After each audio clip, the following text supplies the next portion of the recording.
1965 Paul Harvey prophecy has just resurfaced, and Joe Rogan cannot believe the predictions. Paul Harvey. If I were the Prince of Darkness, I'd want to engulf the whole world in darkness, and I'd have a third of its real estate and 4/5 of its population, but I wouldn't be happy until I had seized the ripest apple on the tree. Thee. So I'd set about, however necessary, to take over the United States. I'd subvert the churches first. I'd begin with a campaign of whispers. With the wisdom of a serpent, I would whisper to you as I whispered to Eve, do as you please. To the young, I would whisper that the Bible is a myth.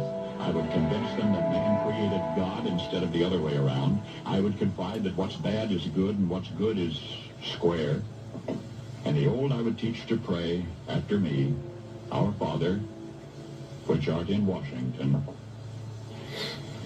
And then I'd get organized. I'd educate authors in how to make lurid literature exciting so that anything else would appear dull and uninteresting. If I were the devil, I would encourage schools to refine young intellects, but neglect to discipline emotions. Just let those run wild. Wow. Until within a decade, I'd have prisons overflowing. Soon I could evict God from the courthouse, then from the schoolhouse, and then from the houses of Congress. And in his own churches, I would substitute psychology for religion and deify science. If I were the devil, I'd make the symbol of Easter an egg and the symbol of Christmas a bottle. If I were the devil, I'd take from those who have and give to those who wanted. I would caution against extremes in hard work, in patriotism, in moral conduct.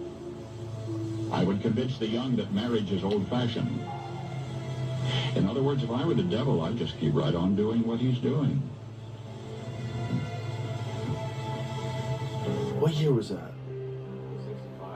1965. That's amazing. 65.